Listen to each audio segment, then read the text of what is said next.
Hi, everyone, and welcome to New Money, where we talk to movers and shakers about how they made it. I'm your host, Rosemary Miller, here with the founder of Drybar, Alli Webb. Thank you so much for joining me today, Alli. Thanks for having me. Absolutely. So, Alli, you have a new book. Yes. The Messy Truth. Yes. Why now did you decide to write a book in your life? Well, after growing, Drybar over the last 13 years and having so much success and excitement, and it was just such a wild and crazy and amazing ride. There was kind of this undercurrent of my life falling apart over and over again underneath it all. And I think I felt compelled, the more I connected with people about what was happening in my life versus what was happening over here on Drybar, and I felt kind of compelled to share both sides of success, that it was really amazing and intoxicating and exhilarating, but there was also a lot of stuff happening in the background for me. And, I think the book is if a business book and a memoir had a baby, this is it, and it's just kind of a peek behind the curtain, if you will, of what it's like to grow a business. And the book is chock full of business tips and everything I learned. And I didn't go to college. I don't have a fancy business degree, but I sure learned how to run and grow and scale and ultimately sell a big company just by doing it and living it. But then there's, the flip side of that and how our lives are, in the background and what you don't see. So the book is, kind of a little bit something for everybody, no matter where you are in your life, your career, your personal life. And I just felt compelled to shed some light on all of that. Yeah. Well, before we get into some of those challenges of the life outside of Drybar, tell us, for those who don't know, what is Drybar? Yeah, I mean, Drybar started, as a really small idea. I'm a naturally curly hair girl, grew up in South Florida, always was kind of mystified by hair and really fell in love with it as a young girl. I used to beg my mom to blow out my hair, and I just always liked how I felt when my hair was blown out. And I've actually come to really embrace my curls as I've gotten older, but I loved, my hair blown out. I felt so confident. And so, fast forward to years later of, being a hairstylist for so many years. I went to beauty school in my early 20s. And when my two boys, who are now 16 and 18, yes, closer to your age, were 2 and 4. I just kind of got the itch to go out and do something for myself. And so I started a mobile blowout business in LA, where I live, and, realized during that time that there was really a big hole in the marketplace for a place for women to go, which, to answer your question, Drybar is a place for women go for just a blowout, no cuts, no color, just blowouts. We wash your hair and then style it. So, you feel really amazing. It's like you have red carpet ready hair, but you're maybe just going, to pick up your kid from school or to an interview or a lunch or just to work or wherever, and what we would ultimately learn is that Drybar served so many women in so many different ways. And so, it again was a very simple idea of getting your hair washed and blown, but for an affordable price, which didn't exist before Drybar. Most hair salons were charging, upwards of 60, 70, 80, $100. I mean, you live in New York, Oh, I know. Or there was the discount chains, which was you kind of don't know what you're getting. The experience isn't great.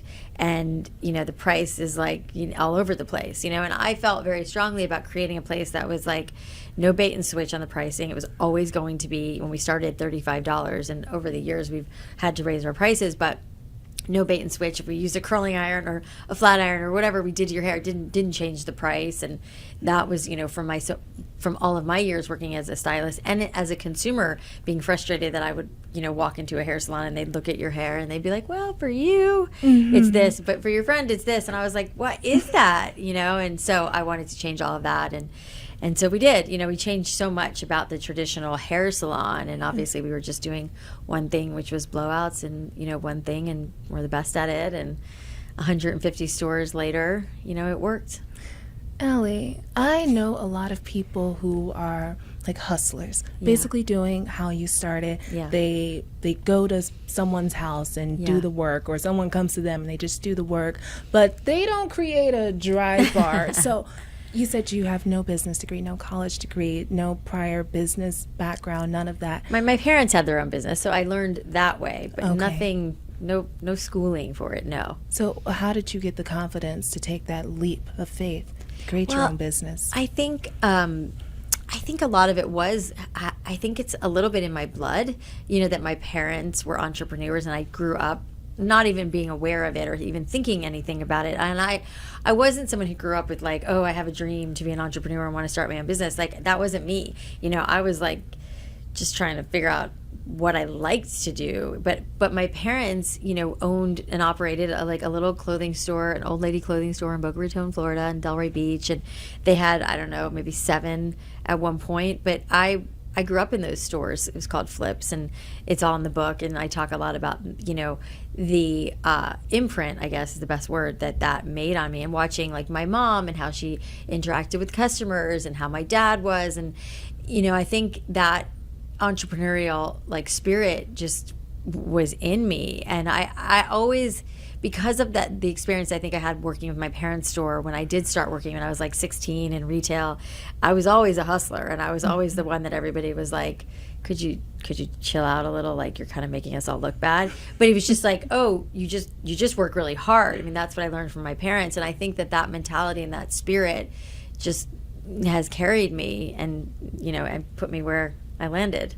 Yeah, but you make it sound too easy. That's one common theme with everybody who sits in that chair. They make it sound too easy. Oh, it was not easy. Okay. I mean, nothing about it was easy. But it's like when you, and everybody can relate to this, it's like when there's something that you love and that you know that you're good at and you can't stop thinking about, and it's just that thing, hopefully, I mean, and part of what I hope this book does is inspire people to go and do that thing.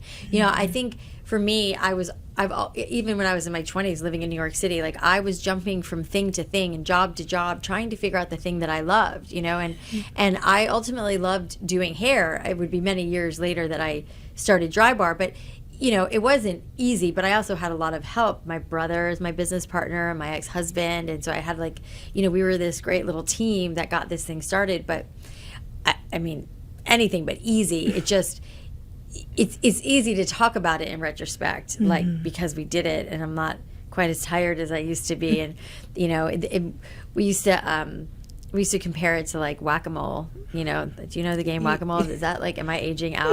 I know the game. Wait a second.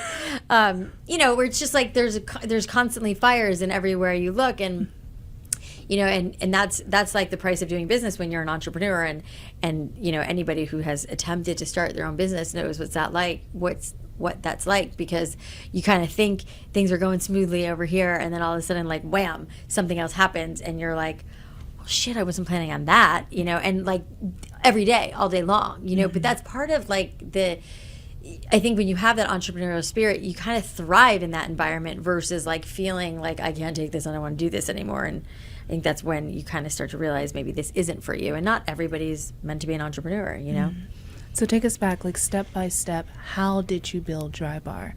Well, that would take a long time. But it's like anything else. It's like one task in front of the other, and like one list every day of like what needs to be done. And I knew that I felt intuitively like there was a need for this based on the success that I was having in my mobile business. And I knew that there wasn't any place like Drybar, which I dreamt of as a kid. Like, why isn't there someplace I can go for an inexpensive blowout? It wasn't accessible for me as a kid, or even as like a young adult in my 20s. Like, getting a blowout was such a luxury that I couldn't really afford. And so I had this instinct that if we charged little enough, women would do this regularly, and so because I had a little bit of experience with the mobile business, only charging $40, that I was like, well, maybe I turn this into a brick and mortar. And that's when I started talking to my brother and started, day by day building this brand. Like my ex-husband, Cameron, who's the, creative mastermind behind all the branding, all that, he was doing that like in his spare time because he was a creative director at an advertising agency, and my brother was kind of helping the business side of things, and I was like on the phone with the cosmetology board what felt like every single day, on the phone with the phone company, like ordering towels, like working with our architect. I mean, we were working on the branding, the business design, the lookbook. I mean, just like the list goes on and on of all the things that you do to just try to get something open. And it was like every day was full of different, priorities and different things that we needed to do to get the business off the ground. And, it kind of feels like you're never going to get there, but then you eventually do, and you open the doors, and it's never perfect. One of the things my brother always said, and that stuck with me over the years, was don't let progress stand in the way of perfect. Don't let perfect stand in the way of progress. There it is. Yeah. Because, it was never, nothing's ever perfect. I mean, in anything ever. But, trying to get to this perfect standard didn't exist. But you just keep going anyways. And, we opened the store, the first location in 2010 in Brentwood, LA. And, it was crazy. It was so busy. But we made so many mistakes, and we had so many things that we had to rethink that we just didn't know, because there's just so much more that you don't know than you know when you're starting a business. Where did you get the initial money to open those doors? Well, my brother had worked for Yahoo back in the day. Like, he was one of the first 100 employees at Yahoo, which was, a million years ago now. But he did well, not as well. That's another part of the story, which I tell in the book, is that he was one of the first employees, and on paper was worth quite a bit. And when a lot of his friends had sold their stock and made I'm kind of done money, he hadn't done that yet, and he was still with the company. And so he didn't end up in that, that cash flow that his friends were. And I only point that out because, just skipping ahead a little bit, when we did raise money, and we raised about $75 million all in, we took money off the table, our own personal equity. And that's really, how we made a lot of our money, because we did that before we sold the business, which a lot of people don't know or talk about, that that's a possibility. When you're raising private equity, you, as the founder, you can often take money off the table. And, anyways, my brother had that, desire, because he kind of got burned in the Yahoo era. But anyways, that's a down the line story. But so anyways, Michael put up the first $250,000 to get the first store open, which wasn't enough, and we put in our life savings, which wasn't much, and then we ended up having to get some extra capital from friends and family to get that first store open, because the stores cost almost $500,000 to build. So that's how we initially did it. So I was lucky to have my brother involved, and that he was willing to put in money to do it. You put in your life savings. Yeah. What was going through your head when you did that? Well, like I said, it wasn't that much, and it wasn't it was a big risk, but we felt like we just had a really good feeling about this, that at the very least we would make that money back eventually. So it was really Cam's 401k, and we felt like, we felt so strongly that this was going to work in one store, mind you, which it did, but we wouldn't have known that. But yeah, I think we were just, we all felt so strongly that this was going to work, the one store, that it was worth putting the money up for it. And we didn't know, we could have never known it would turn into what it did. But yeah, it was, that's the other part of being an entrepreneur. It's full of risk, and not everybody is comfortable putting their life savings into something. We were. So let's talk about mistakes. What are some of the biggest mistakes you've made while running Drybar, and what have you learned from them? I mean, gosh, the mistakes are daily. And, I think one of the funny kind of stories, I mean, so many are flashing through my mind, is you mentioned what are the steps you have to take to start a business.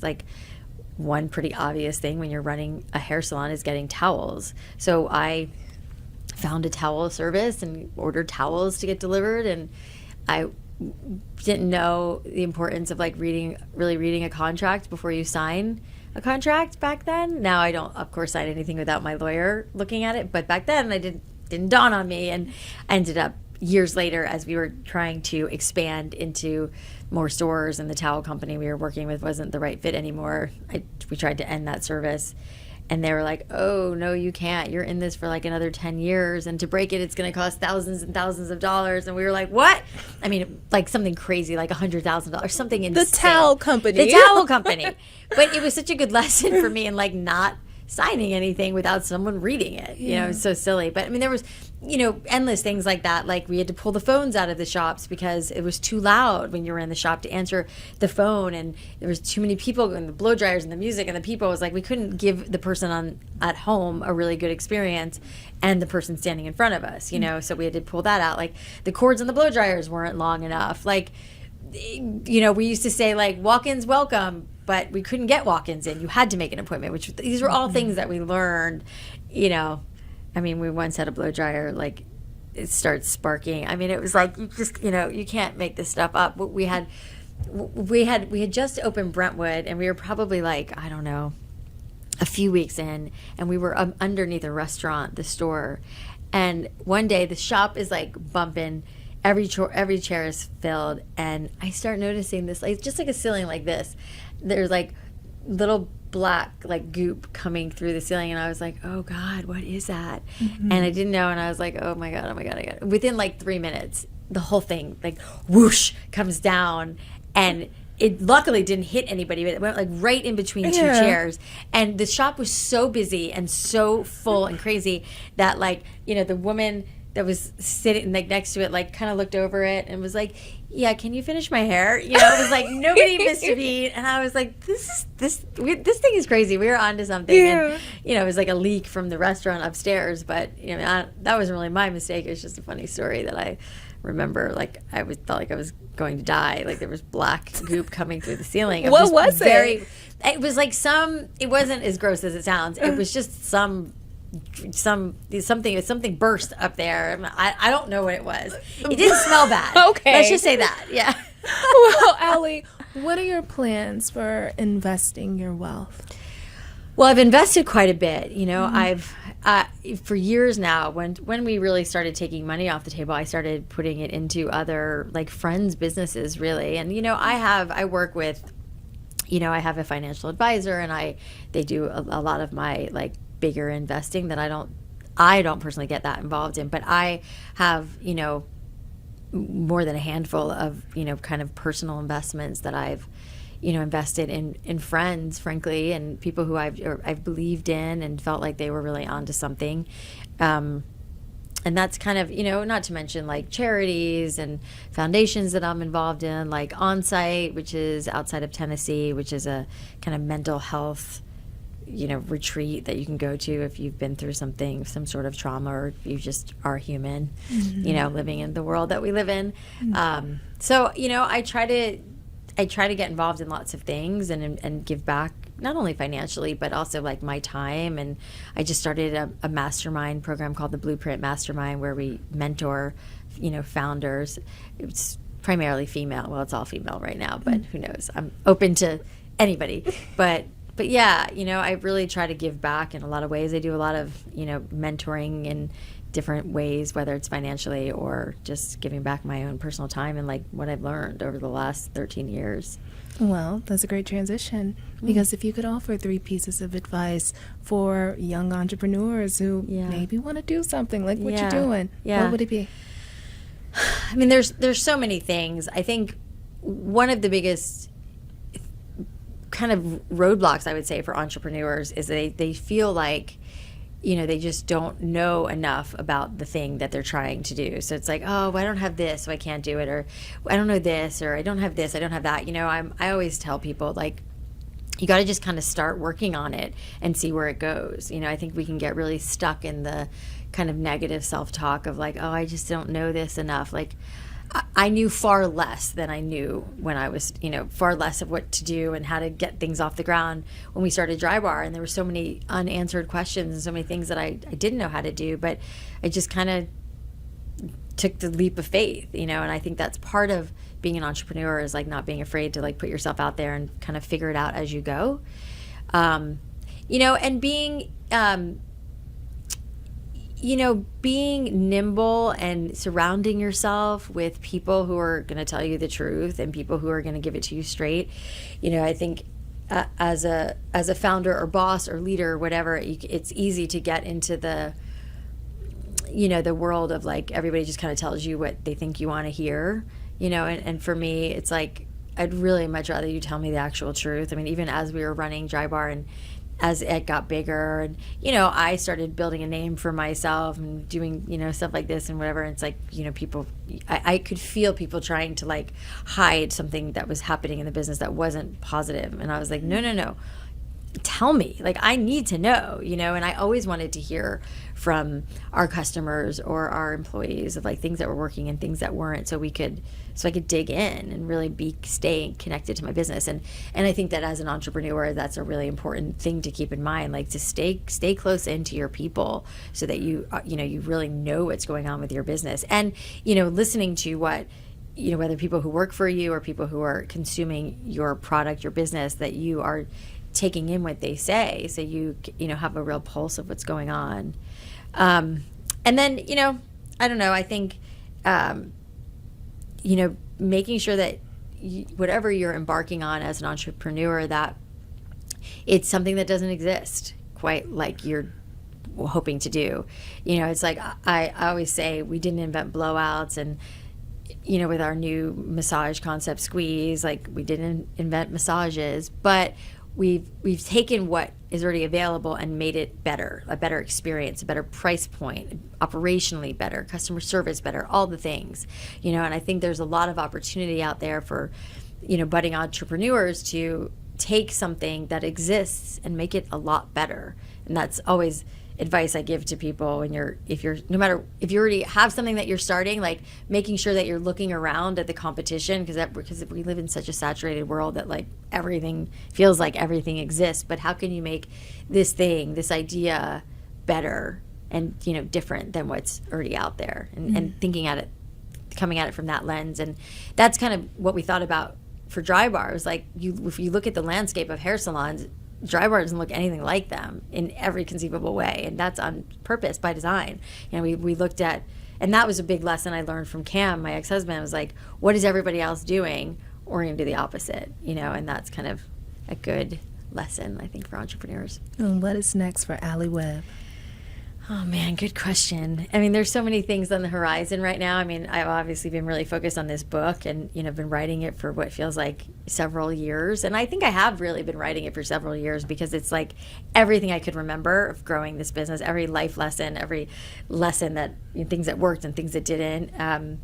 But after this, I'm involved in a lot of businesses. I'm involved in a lot of different things, like the leaders, like the Blueprint Mastermind, doing things like that, giving back. Like I feel really strongly about giving back and being of service in lots of different ways, whether it's through mentoring. Like I've been feeling a real strong pull to like, go do good in the world and go build houses somewhere and help people who are, in need, and with my time and money, giving back in all the ways. And I think I'm ready for that phase of my life. So who knows, though? I mean, there's a lot of things in the works, and you just never know where it's all going to land. That's a beautiful thing to give back. Yeah. Well, thank you so much for joining me today, Alli. Thanks for having me. Absolutely.